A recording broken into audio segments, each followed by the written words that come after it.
What did the world look like when you were a kid? What's changed? What are some different things that have just Yeah. night and day? Well, I was born 13 months before World War II, and a lot of my early life, even when I was 4 or 5 years old, the war was going on, and I was aware of it. And I was living in Evansville, Indiana, when I was 4, and I always remember my mom. We lived on these railroad tracks. She come running down the tracks, bawling her eyes out in April of 1945. That's when President Roosevelt died. That's how much people thought of him. Hmm. He got elected 4 times, and there was a reason for it. He practically saved capitalism at the time, and I was little, but I understood a little bit about stuff. My folks were big in politics, and my dad was a union organizer, what they call field organizer. Field organizer gets sent to a factory somewhere where there was no unions and tried to unionize the place. He'd talk to people, go to their homes, pass out leaflets.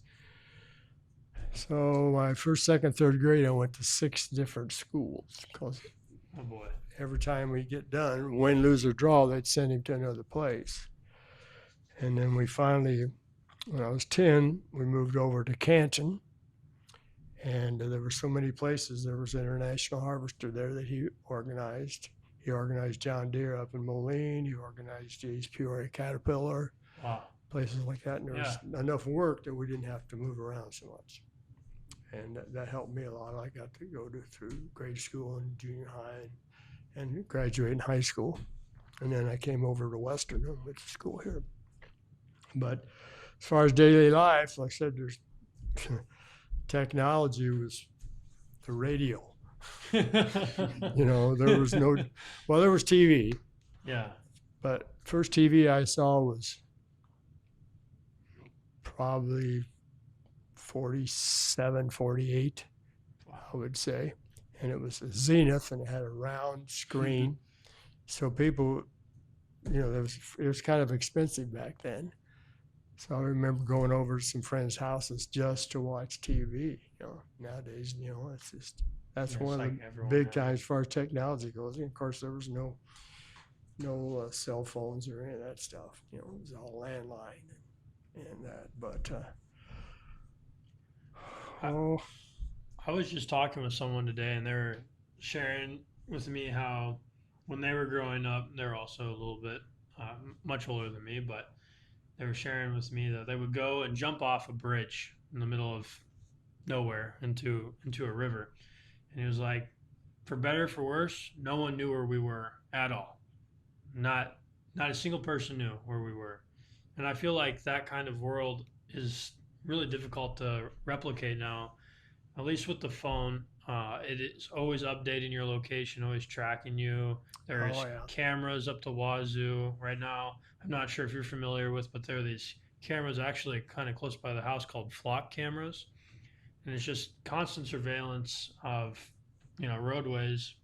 But, as far as I'm concerned, I'm sure that if the government wanted to, they could turn on your phone camera and listen to you anytime. And, I feel like that's something that when you were growing up, you wouldn't have thought anything about that because why would you need to, Well, they didn't have stuff like that back then anyway. There was a lot more privacy back then, there was also then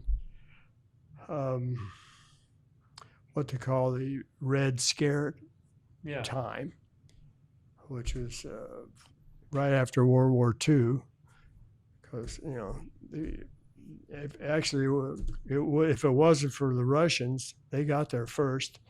The war would have been lost to Hitler. Between the two of us, we pinched him, but they got there first. And then, but since communism is the exact opposite of capitalism, all the capitalists got real nervous, afraid it might happen here. And they even, at one point, made communism illegal in the United States. And then you probably maybe heard of they would talk to and try to intimidate a lot of the people who worked in Hollywood, directors, writers, blackball them if they didn't, if they said that.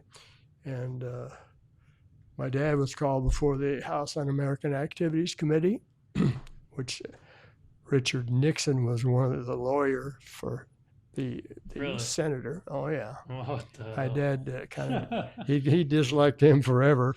No, I bet. I remember he threw a shoe during the Vietnam War. He threw a shoe at the TV when he was talking. That was it was a hopeless gesture, but it was helping him, I guess. But anyway, yeah. And food was, we did a lot of gardening, because the money was tight. We didn't have a whole lot of money.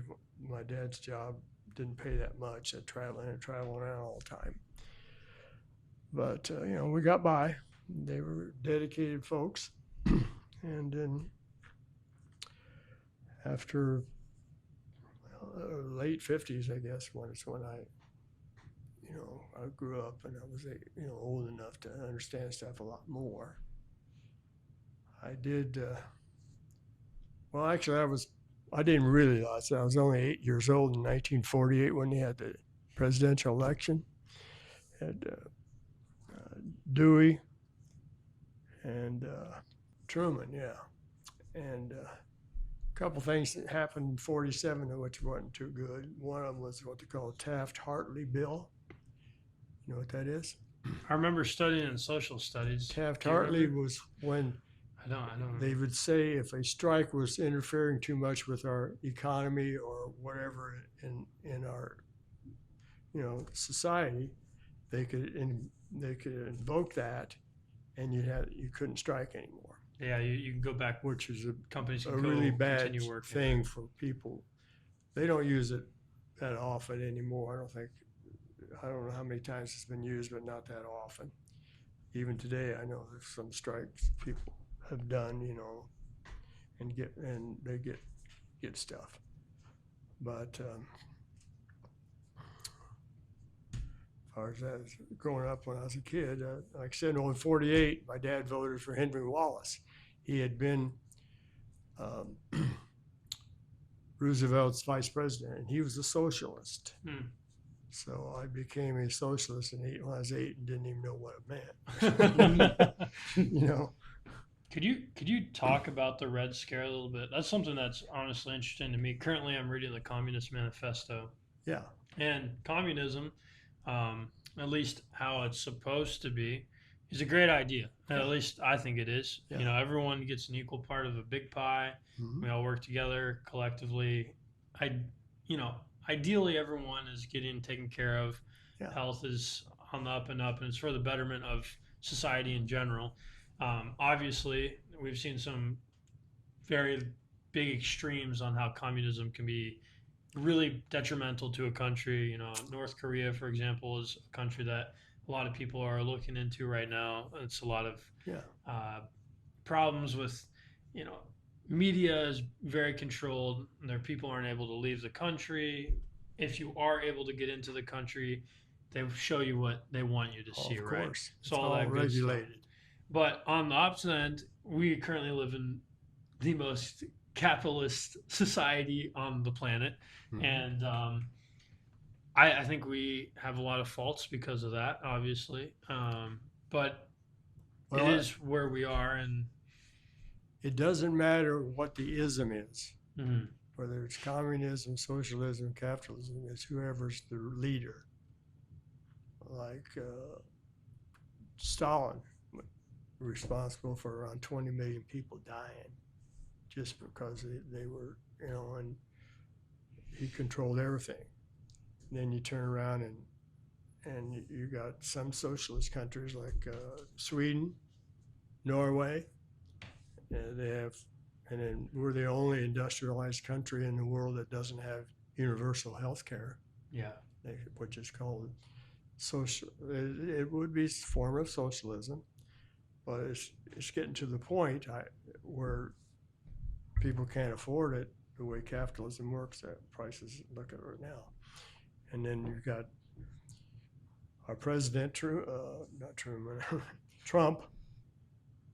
He's pushing the Red Scare again. I don't know if you've been watching. He made a couple of speeches calling all these democratic socialists communists, which is not true. Communism and socialism have the same end, but the communists want to do it violently, or the socialists want to do it slowly and integrate with capitalism. You can have both socialism and capitalism and make it work. Mainly you need to socialize the energy thing. Yeah. The price of gas would be, leveled out and all that kind of stuff. But anyway, that's how, I guess we better move on.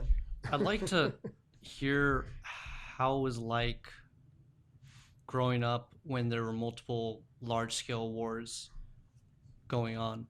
And in your case, it would be World War II, then the Korean War, then Vietnam War, and of course, the Cold War, which was kind of under the table for several years. That was right around the same decades. time as the Korean War. And I bring this up because we are technically in a war right now with Iran, but it doesn't feel as much as I could imagine World War II or the Korean War would have felt like. So could you talk about what it was like for you growing up during that time period? Well, everybody was during a war, people involved in it, which was, us and Germany and Russia and England and France and a lot of other countries. I'm sure everybody's a little bit tense about it, not knowing which way it was going, especially for the United States at first, where, we got the Japanese kicked our ass pretty good at first, Pearl Harbor and some other things, but, we persevered, obviously. Now, the Korean War was, as far as I'm concerned, it was just BS, because that was done because they were afraid that the entire peninsula was going to go communist, because China had just had Mao Zedong, kicked out Chiang Kai-shek. That's why they're having the Taiwan problem. Chiang Kai-shek left the country and went to Taiwan. He was nothing but he's a straight dictator, You could call him a dictator is all you could call him. And so we got our nose in there to stop the spread of communism. And that was 70 years ago, and we're still doing it. And then during the Vietnam War, that was based on an entire lie. This is a good story. Well, I was a conscientious objector during Vietnam. I got drafted. But I told him I'll shoot targets, but that's it. I ain't shooting nobody. And I got out. It was supposed to be 2 years. I got out after 21 months. They had a thing called 90-day early out. The only two reasons would be if was in the fall, where you had to help your dad was a farmer, or go back to school. Of course, I wasn't a farmer, so I went back to school to work on my master's. And anyway, what happened, they had a thing called the Gulf of Tonkin incident. You may have seen that in your history books. Well, that was a complete lie. What happened, a guy who was the head of the Vietnam CIA at the time this happened spoke here at Western in 1983. Wow. And I went to see him. A bunch of us, there's probably 300-400 people. It was upstairs somewhere in one of those university places. And what it was they claimed that they were shelled by this cruiser that went in there, like they did it with no reason to do it. Well, he told what happened was this. Well, they had two 50-foot PT boat, wooden ones, and they had two 50-caliber machine guns on it. So what they did, all over the world, there's a 7-year line in the ocean between the the land and that, and anything inside of that belongs to that country.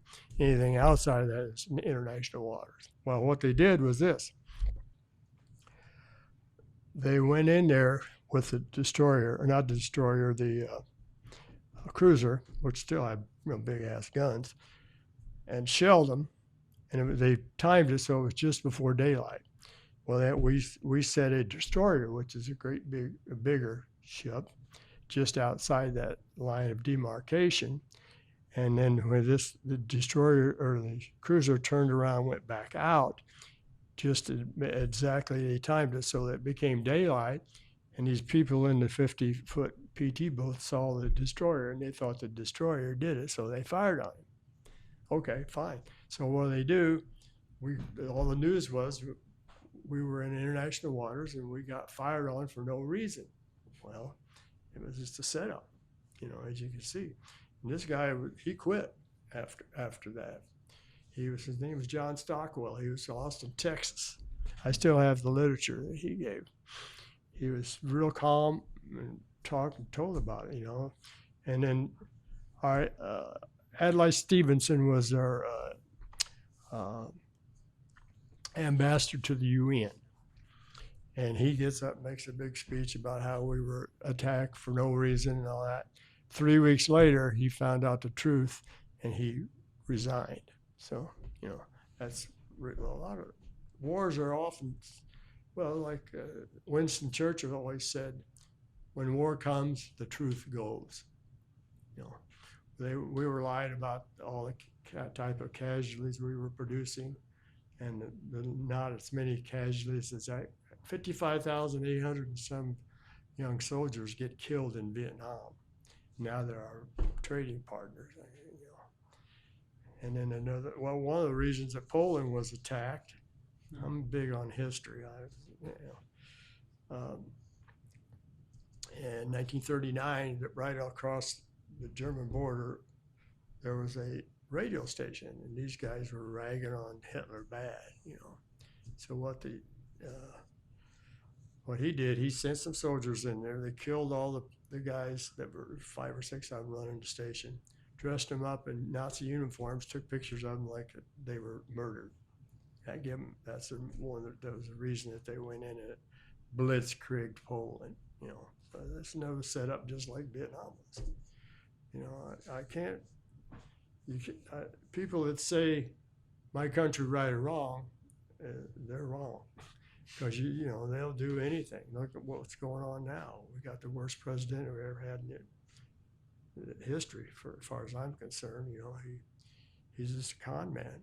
Obviously he's making money off us, taxes, and so on and so forth. But I guess that's number one. You guys want to move on here? Or? Yeah, I'd like to talk a little bit more about kind of generational differences, because I believe you being born in 1940 would make you part of the silent generation, and we are part of Gen Z. And there are a lot of differences, and oftentimes Gen Z likes to rant about the previous generations. I personally know someone who just has a severe dislike of boomers, which is, in my opinion, uncalled. So I wanted to ask you if you see any misconceptions that our generation, or maybe even some later generations like Gen X and Millennials, have about you guys, the silent generation, maybe even some boomers.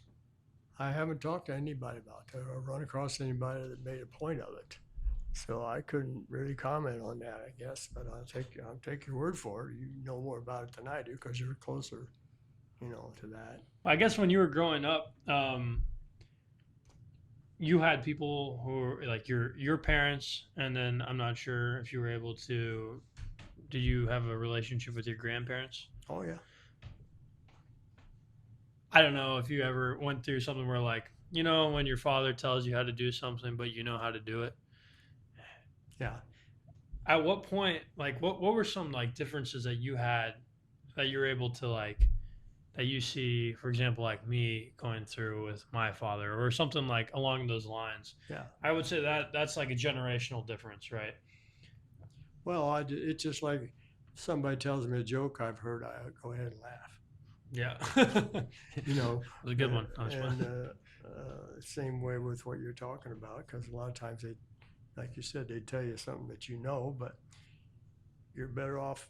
There's an old saying: you're better off to be happy than right. It's valid. In that case, you know, because it ain't hurting nobody's feelings if you know what you said, but that makes them feel a little better, and you know, it keeps peace in the family, I guess you could say. I don't know, but I'd like to talk a little bit about this concept of regretfulness, because my parents always tell me not to have regrets because it's just a waste of time. And unfortunately, I still have regrets. I'm sure Aiden has his regrets as well. But what are some of your biggest regrets, if you have any, and what are your thoughts and kind of what's your philosophy regarding regretfulness? like I mentioned before, I've had some, but it does you no good to dwell on them because you can't bring it back. You just better learn from them. If it, you know, some mistake you made as a person, to try to correct your, you know, it's a learning process, the way I figure on most of that stuff. But then again, when you do it at the time, you're regretful. But then if you hold on to that forever, then you're just hurting your own self, you know. And I think you're better off just to, like I said, forgive yourself and move on and learn something from what you did. There's something I read. It was like, write down how you feel, but I'm really focused on that for after you have a regret, for instance, right? Mm-hmm. Think about how you feel, but let me rephrase this. Okay. So before you make a life-changing decision, whether it's like, let's just say you quit your job, for instance, right? And you have a whole bunch, like you're really nervous about it beforehand. It said, notice how you are beforehand, but come back to it in 24 hours and see how you feel then.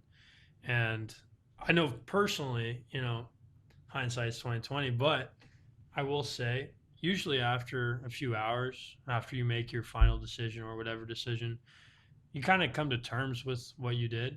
And I think that these moments we make into a bigger thing, when they really might not be that big of a deal. And maybe they are, but still, life must continue. And I think it's a good philosophy to make a decision and don't look back and just continue on with it. Yeah. Life's full of choices, and Exactly. You have to do that, and you have to have self-confidence right. that you made the decision correctly, and if you didn't, you can always, usually you can correct it somewhat. Yeah. I don't know. Depends on how big a deal, I guess, it Right. was in the first place. So everybody's decision making, like a big change, is different, I suppose, from one person to the next.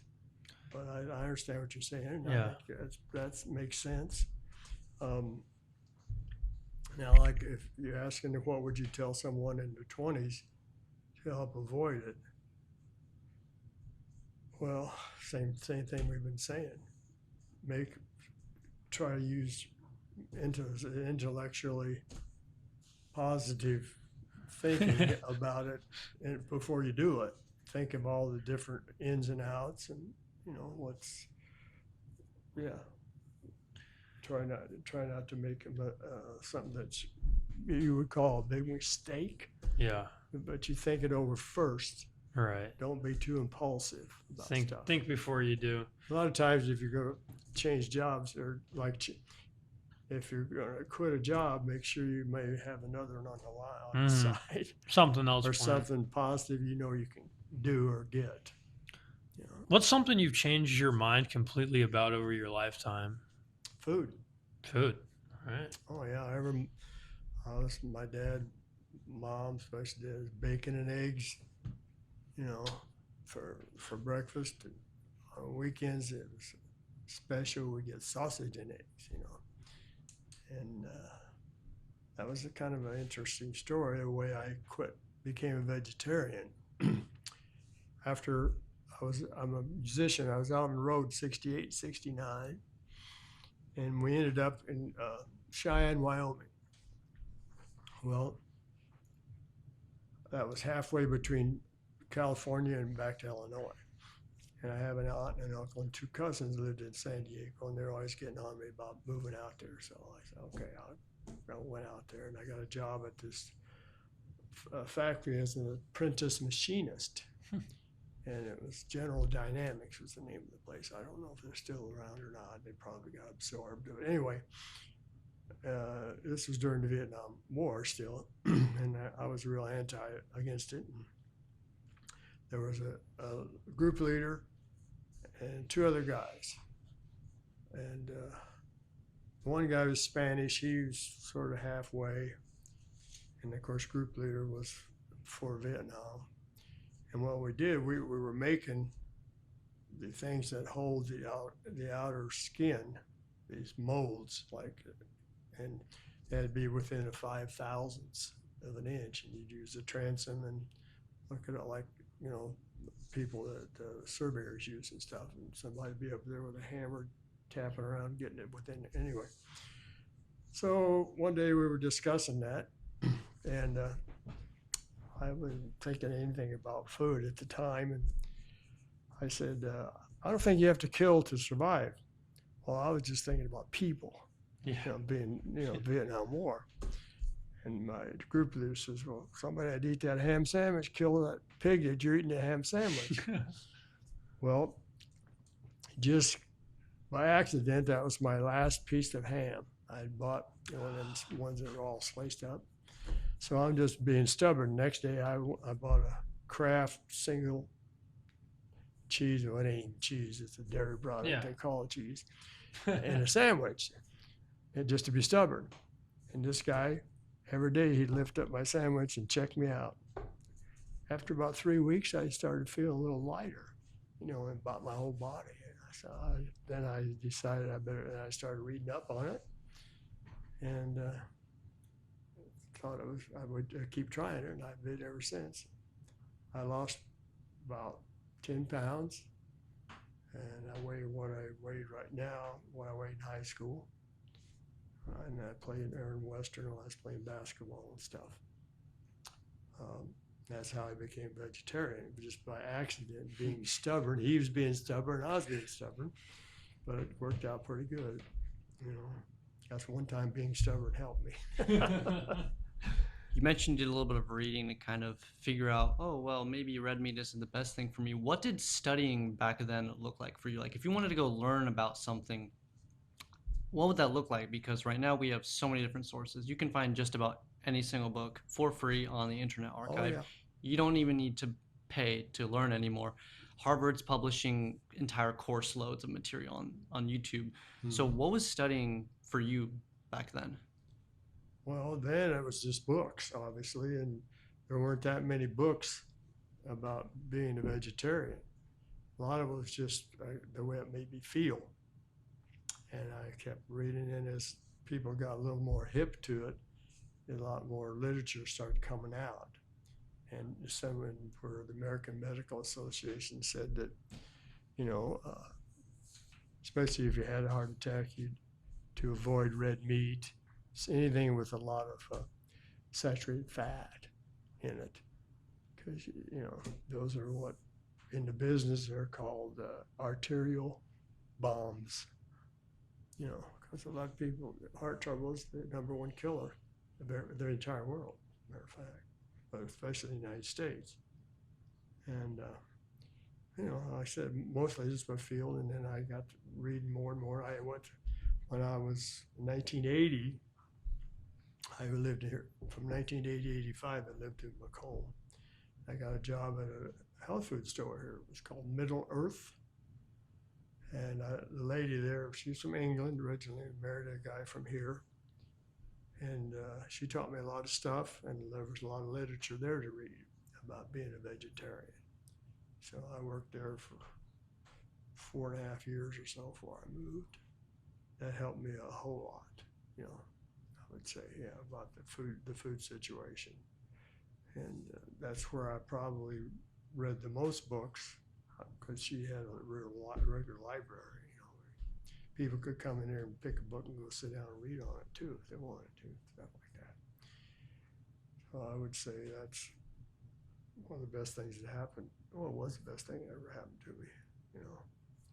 Is there like a list of foods that you'd say these are banned foods if you actually want to feel healthy, feel alive when you age, get into your 60s, 70s, 80s? Aside from red meat, are there any other foods or ingredients or drinks or mixes that are absolute no's for you?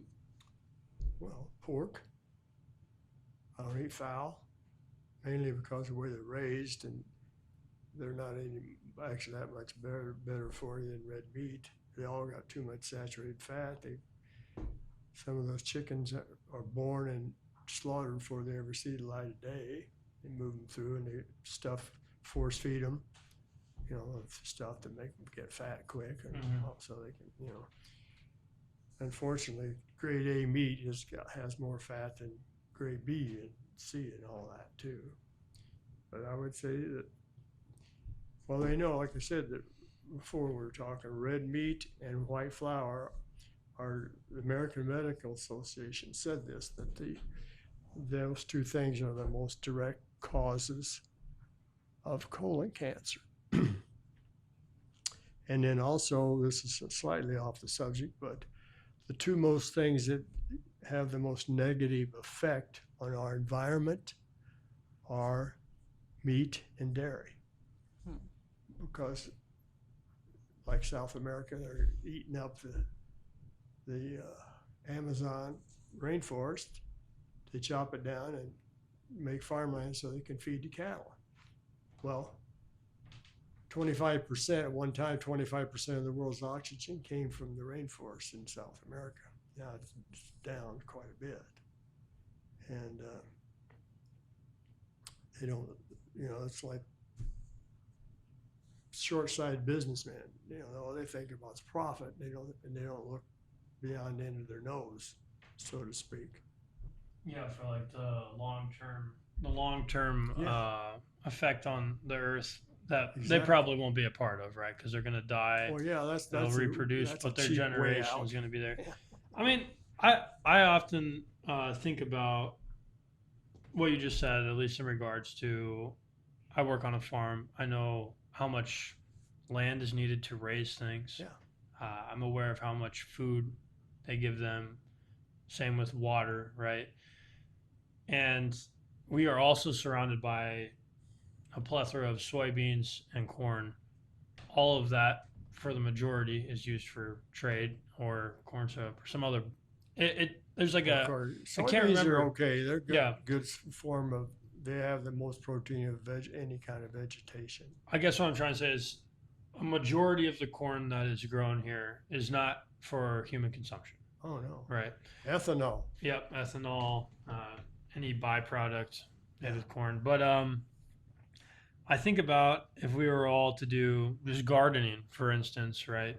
There's still that group of people who is just like, meat is the only way. You know, you're not going to get any nutritional value from a plant, which, you know, we both know is a farce. You know, it's like not I said, true. soybeans give you just as much protein as the steaks do, and plus they don't have any saturated fat, and you don't have to.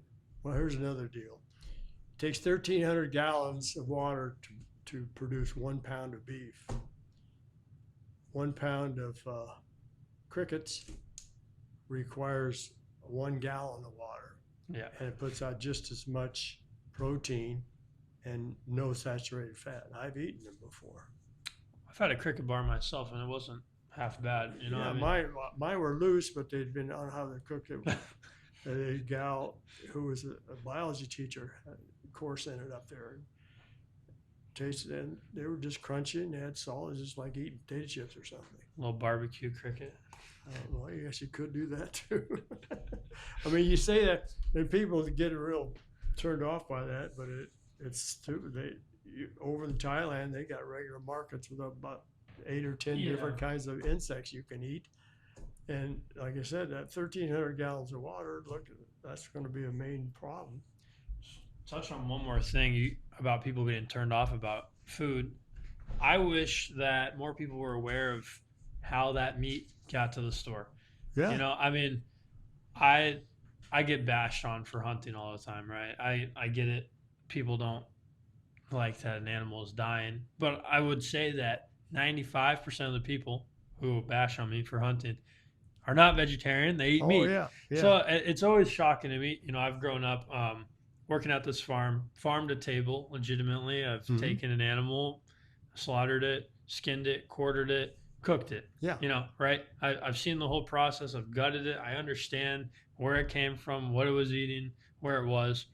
And one thing that's kind of changing for me is that the processing of the animal has started to shift my view on, you know, I'm okay entertaining more vegetables in my diet. You know, Yeah. I I don't like seeing all the guts come out. I don't like having a pool of blood around me. You know, but at the same time, I rather eat the meat knowing exactly where it came from, Oh, for or sure. that I harvested it. And there's this just big disconnect of, you go to the supermarket, you buy a steak, and you go home and you eat the steak. It's not like it took 5 years to raise this cow. It was killed with a pole in the head, and it was Yeah. gutted and drained and then processed in a giant factory, right? Yeah. It's just none of that. And I wish people were more aware, you know, at least in the United States, because I know other countries, you know, it's very open. There's carnicerias, or like giant butcher shops where they have everything Yeah, hanging in carne there. means meat Yeah, in yeah. Spanish. I know that. So like these giant butcher shops, which you can, like, you see what's going on, Mhm. but here it's no, we're gonna hide that in the back Oh, room. yeah. You know, we're gonna Wrap it up in cellophane or not cellophane. yeah, some shrink wrap, Shrink so, wrap, something yeah. like that. So I always think that's just, it's really interesting. And you know, people talk about culture shock, and I wouldn't say that was culture shock for me, but I come back and I realize how we don't have this like bigger picture view on just the meat industry. Yeah. And it's curious to me that you know, I just don't get it. Well, people eat for their egos. I mean, they think, like you said, some people think if you don't eat meat every day, you're starving and not getting nourished and all that. And that's, which is not true. You can, if you quit eating, see what happens. An animal eats vegetation and then it gets slaughtered. Well, if you skip the meat and ate off the vegetation, you could feed 10 times as many people as there is on Earth right now.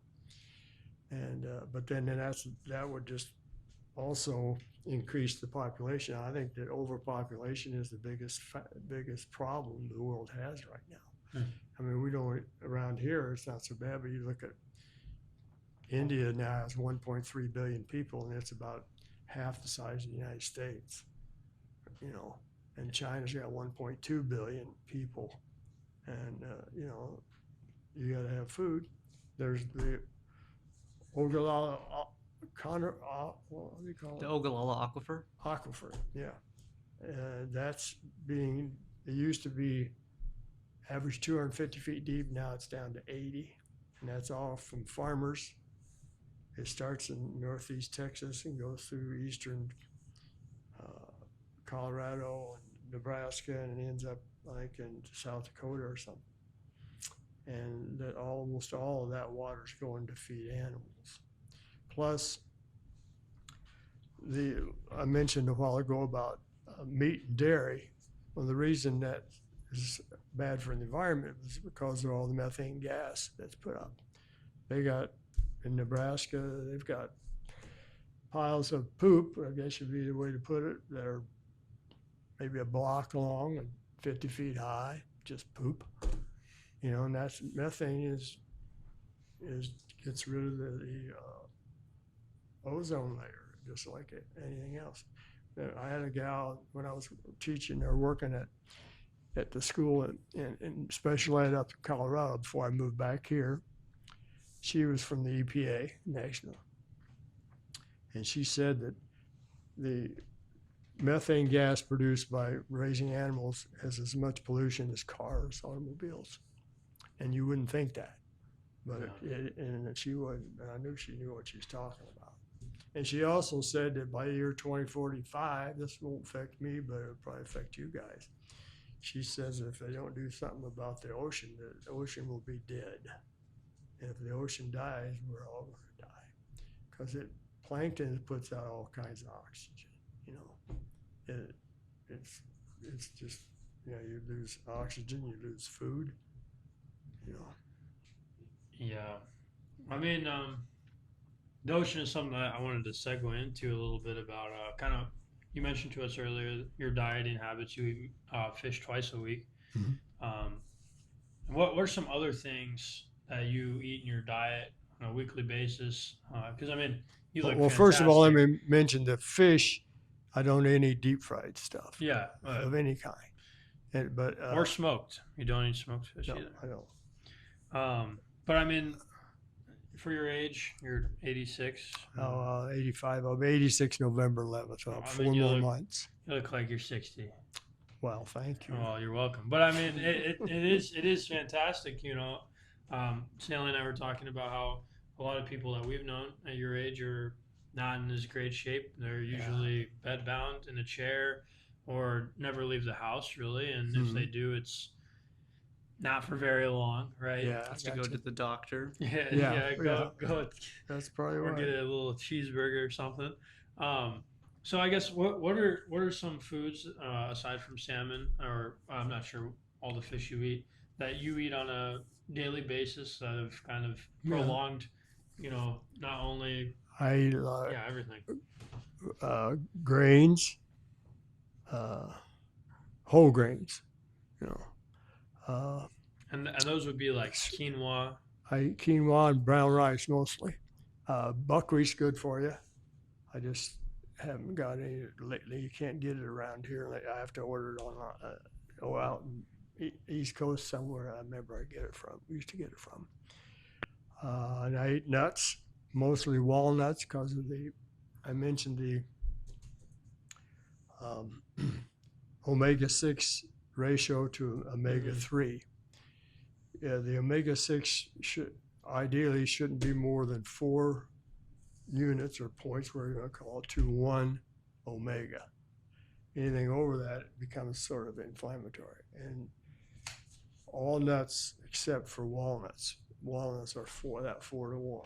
English walnuts, and the rest of them are a little over that, especially almonds, which are really nutritious type food, but it's like 1,500 to 1, 6 to 1.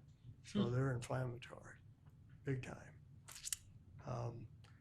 But I eat any vegetable. I like all vegetables. Mostly I'll steam them. And sometimes if I go out, I'll get food. If I eat fish, they have grilled, basically. And we bake at home. I'll bake. We don't have a frying pan. I just bake fish to eat. And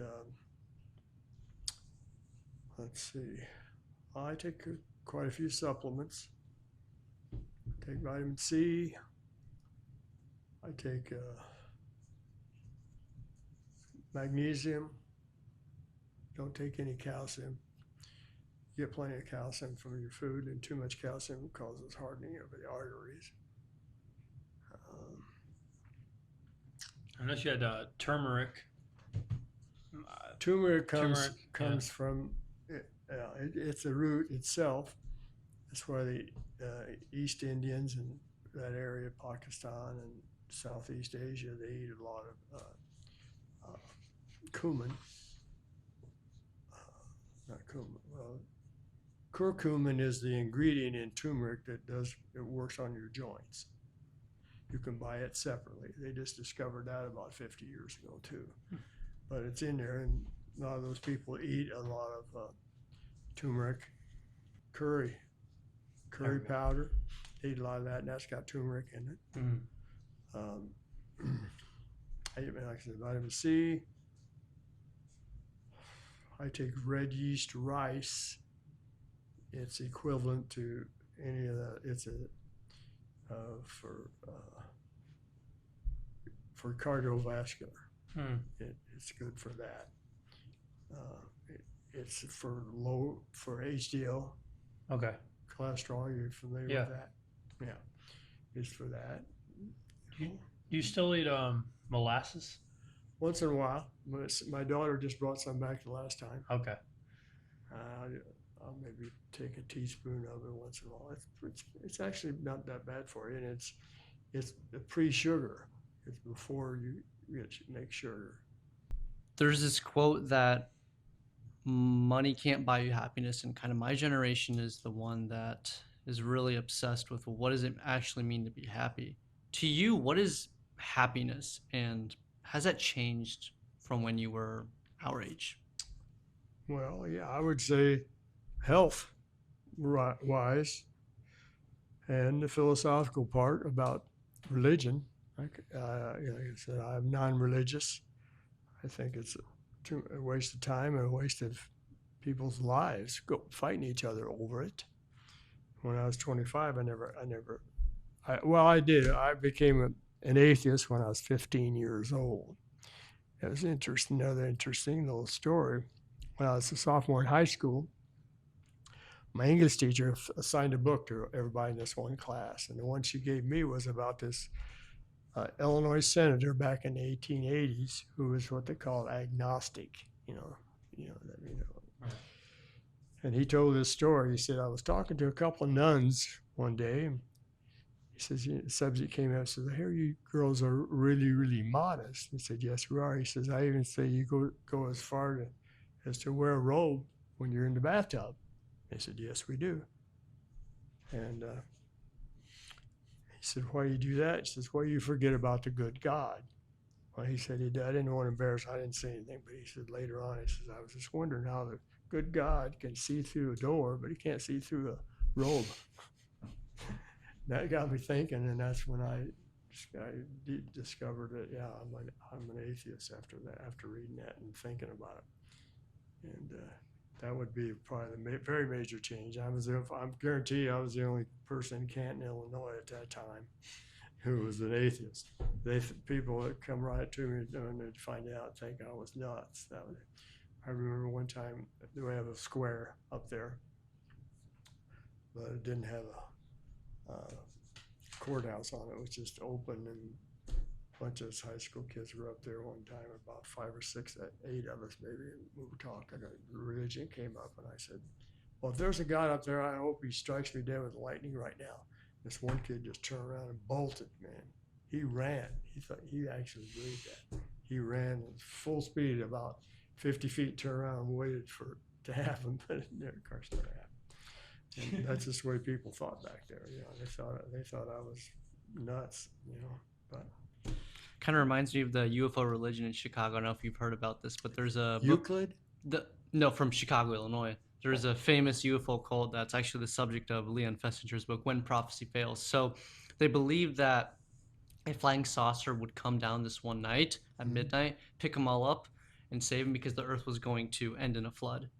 And they kept getting people. They were so adamant about this that they kept getting members. And then they all went to the ringleaders, the cult leaders' house on the night that this UFO was supposed to come down and save them all from the flood. The flood. And as the time got closer to midnight, some of them were like, is this actually happening? One guy came out and said, okay, I just telepathically communicated with the overlord of our cult, and they're running a little bit late. It's pretty much what the consensus was. And lo and behold, midnight came, and of course there was no flood, there was no saucer, and many of them quit, but there were still quite a number who were like so adamant that no, it was just a mistake, it'll happen. And it is what you were talking about reminded me of that story. Yeah, that is. I never heard of that cult before. There's a lot of them, but not that one. Well, I always liked that one about when Jesus is going to come back to earth and save us all. And that wasn't too long ago that happened, within the last 10 years. Of course, it didn't happen and all that. And right now, there's around 20% of the population now, especially younger people like you guys' ages and stuff, that are non-religious, which 50 years ago it was about 3%, something like that. I remember reading. So yeah, I'm a member of the Freedom from Religion Foundation, which is out of Madison, Wisconsin. They have put on newspaper. They put on newspaper about once a month, and you know they have a bunch of lawyers, and they're big time. You know, and I have to support people like that. I'd like to kind of switch the topic over to some more kind of teaching, because we're young and we're open to learning from those who have come before us. There's a really good saying I like is, would you rather walk a minefield by yourself or do it hand in hand with someone who's done it 50 times before? And I always like having conversations with people who are a bit older than me, because they can kind of instill in me some knowledge that I clearly couldn't figure out. But at the same time, there's a really good quote from Skyfall, the Bond movie, which ties in perfectly here, that I think I saw that movie, but go ahead, I don't remember. it's like, age is not a guarantee of efficiency. And it's like, well, nor is youth a guarantee of innovation. And I think at the same time, age is not a guarantee of wisdom. Like, you can be around a lot, but not be wise at all. So question I have for you is there like a piece of conventional wisdom that you grew up with that you're like, nah, this is tomfoolery, but people still believe it? Well, question authority, for one thing. Just because the government says something, you know, or whoever, you know, the preacher or the priest, dig into it a little bit and question where they get their ideas, and if it's got, you know, facts to back it up and stuff like that. That's about the only thing I could say about that. You know, everything's individual. Everybody has their own views and their own perspective and philosophical ideas about what reality is and how they fit into it and so on. The conventional wisdom may, like I said, may or may not be true. You don't just believe it because somebody says it. You know, you have to ask, if you're talking to somebody directly, give me the facts and show me how you arrived at that conclusion. And you know, and again, don't just accept somebody's word for stuff, especially people are in a source of power. You know. Yeah. You talk about wisdom for age. Look at our president. To me, he's about as smart as a box of rocks. You know, or else another theory, which I think is possible. I think he acts dumb and says and passes some of these what we call repressive laws, trying to screw us and this and that. But if he gets us pissed off enough, the common everybody, and we start getting violent back, then he'll declare martial law, and there won't be any election. That's my theory on that too. It could go either way, I think. I think he's just trying right now to cheat on the elections, obviously. With that. So you talked to me about martial law before, because you lived through that. You had an encounter, or when you were in. Oh yeah. Can you speak about that? Because I found that really interesting, and I just feel like it was worth hearing about. In 1970, I was down at Southern Illinois University, and that's when this Kent State thing happened. You familiar with that word? Kent State is where they were having a peaceful demonstration, and the National Guard somehow ended up shooting and killing four students, and it caused a really big uproar. And so I was working at the time, I was working at a clothing store, and there was a demonstration in the railroad station parking lot. You know, probably 400 or 500 kids, I guess. I wasn't there, but a couple of my people living in the house were. And I was walking home from work. I got about half a block from my house, and I heard this roar come up, and I knew that this wasn't no sporting event roar. It was anger. And I guess this guy Pete, who was our manager of the house, was a student. He had a half a gallon of wine, and I guess the state cops are the ones they put put down their shields, put out their clubs, and started marching across the street at the students. And he went out. He was the first one. He hit one of them right in the chest with that half gallon. That probably pissed him off worse. But anyway, Yeah. so I get home and what you could hear a siren. There was, cops all over the place, all kind of sirens. There was tear gas. Well, that stuff really affects your lungs and especially your eyes. So we had a hose. I got out there in the yard, and I was holding my own nose, and people come by and I'd water, do their eyes and stuff, help them out. And one of our guys who lived there was got arrested. He was holding a brick behind a building, going to throw it, I guess, at the cops or whatever. And so this other friend of ours, his last name Hinkle, he went down to the police station to bail him out of what he had to do. And the cop stopped him and says, "Oh, what do you got those running shoes on for?" He told him. He said, "Oh, okay." And he smacked him in his running shoe with his baton and broke his big toe for no reason, So anyway, it got bad, and I think it was the next day, they declared martial law. They brought 1,500 National Guard, 500 state cops, a bunch of local police, and a bunch of just rednecks with guns, to take care of the hippies. And you couldn't get out of your yard. Even the sidewalks were the limit. You couldn't get out.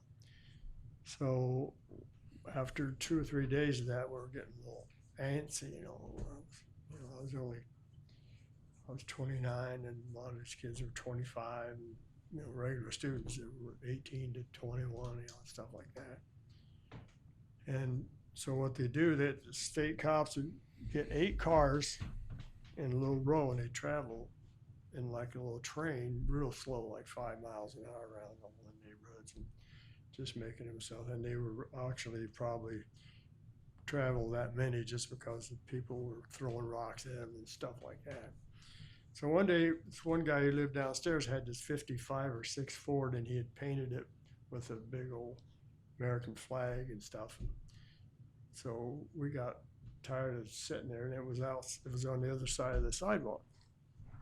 So about 5 of us are out there tom-tomming on it, like trying to play, just beating beats. Yeah. And pretty soon, about 2 blocks down, somebody says, "Uh-oh, here comes state cops." So everybody run inside. Except it was real warm, hot too. It was in May. And all I had on was shorts, no shirt, no shoes. And there was another couple, a guy and a girl, sitting up there on the porch, and I was sitting down on the steps. And we had a one-way street, one way and one the other, and we were on the corner. So what they did, they pulled 4 state cop cars this way, and left 4 right in front. Well, the very bad last cop car, the guy had taken and made a little sign and rolled it up so the window held it up, and it said, "Pigs are pretty." Back then you called them pigs a lot of times. So we sat there for about a half hour. They didn't even look at us. Finally, I said, "What the hell?" I just walked out there and knocked on that one that said "Pigs are pretty." And this young state cop, I was probably older than he was, turned around, "Oh, you're under arrest," and slammed me against the trunk. Meanwhile, the front was a sergeant. He come walking around. "What's the problem?" And I stood up for myself. I didn't get too antagonistic, but I was firm. I said, "Look," I says, I'm the manager of this house," which was a lie. But I said, "I'm the manager of this house. You guys have been sitting there for 30 minutes. What's going on here?" And the guy says, "Well, get back up on the yard and don't come out." He says, we're under martial law, and you can't be out past your sidewalk." So that's the way it's going on. And then so after that, I went back. I was living in Canton, and I went back to Canton, and I got the Peoria Journal-Star, which is the #1 newspaper. It still is. I figured there'd be a big deal with 2,000 plus people, armed forces down there, you know, and stuff. I mean, they had helicopters. They had one tank. I'm not lying. They had a tank and helicopters flying over the, you know, the ones that they were using in Vietnam. Them kind of had machine guns and shit. So I went back and I got the first thing I did, get Journal Star to look up and see what was going on. And I found out what fascism really is. About third page back, there was a 2-sentence thing by either AP or UP, you know, United Press or American Press, whatever. Said, annual spring riots are held under control by 200 state police. Didn't say a word about 1,500 National Guard or any of that Or stuff. martial law or any of that. No, it's like it didn't exist, you know. And I'm sure that's what they were told to do. Well, and that's one of the scary things, at least that we're witnessing now with media. I mean, that's the same thing that you, Yeah. right? Media is kind of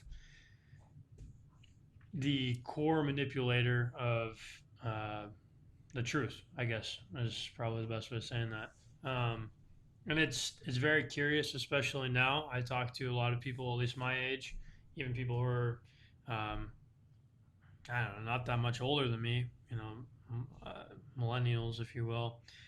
All the information they're reading is on a media platform of some sort. Very rarely is it from a newspaper. Right. Social media, at least for our generation, Instagram, Facebook, Snapchat, TikTok, all of it is a very one-sided or controlled, you know. Yeah. And, Propaganda. and it's really fascinating because it's just overloaded. I think it's like there's so much information out there. There's so many different narratives, and it's really difficult for critical thinking or personal thought to be said. And I think that no matter what it is, I'm not sure if you're familiar with memes. They're like little joking videos, or it's a form of media, but they all seem to have a tie back to a political party, a political background, a political narrative, political opinion, Yes. some sort. And I think that it's especially difficult for younger individuals to have a more clear-minded vision on what's actually going on. And what you're saying is this has been going on for forever, essentially. You know, they did this with the war too, like you said. Sure. Deception is kind of the main goal. And what do you think the best thing is for someone like to go get the truth? I mean, at some point, going and like almost putting yourself in harm's way to really see the truth is one of the realest ways of actually seeing the truth. Well, the only way to actually see the truth is be there when it's happening. Yeah.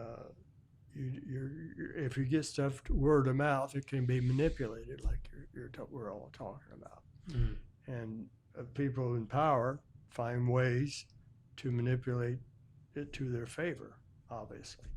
And that's how they work through the media. And once they control the media, or they're trying to control the media, like the radio, the TV stations, you know, and people get all their news, like I said, from those mostly nowadays, from your online stuff instead of newspapers. When you write something down, it's more of a permanent thing. Right. That stuff can be erased, and you lose it, and you know, they can say anything, and if they don't like it, they'll withdraw it. That's happened to the president several times. That deal he did with the Obamas and the gorilla heads and all that shit. You know, he gets it out there, and he knows it's going to upset people, but then he'll act like, oh, I'll take it back off, you know. But the damage is done, you know, in his opinion, you know, stuff like that. Yeah, there's an old, I think it's a Cree Indian chief, says this: how smooth is the white man's language when they can make the truth lies and the lies truth. I really like that. That's exactly what Hitler and the boys did too. They took that, not Goebbels. Yeah, I guess it was. Anyway, his minister of propaganda, that's what he was, said if you keep saying it enough times, people will start believing it. You know, just like he's president now is starting to call the Democratic Socialists communists, and he'll just keep saying it, and a lot of people believe it. You know, and a lot of people probably couldn't even tell you what communism is. Yeah, that is. You know, It's correct. Really it's scary. just a boogaboo or word that has been going on since 1917. You know, Yeah. and well, example, I remember that when I was at that school I was telling you about, special ed class. The teacher had a film that was going to show us. It was a 15-minute one, you know, and it was put on by CNN, but it wasn't anything to do with I don't think even politics. They just did it. And right away, this one kid says, "Oh, that's all communist." And I said, "Okay." I said, "So can you give me a definition of communism?" He thought for a little bit. He said, "I don't know, but I know it's bad." You know, I'm sure he got that from his parents probably. Yeah. You know, or just general the way that people think. It's such a word that's been ingrained in with negative thought so much. You know. And in theory, all that stuff's good, but it just depends again who's running the show.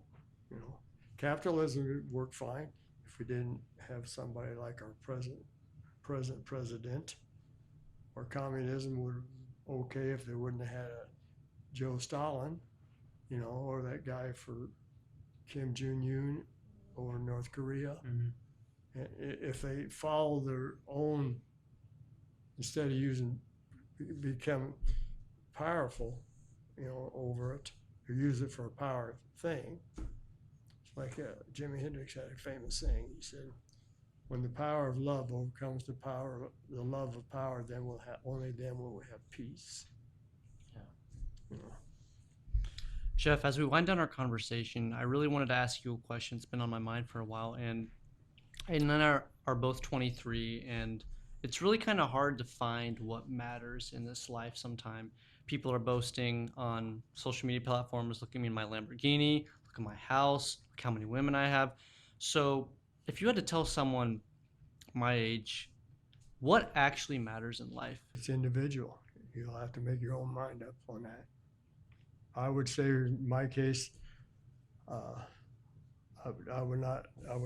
anything I do, I try to not hurt somebody else's physical or mental, mental I am worried about, but physical position.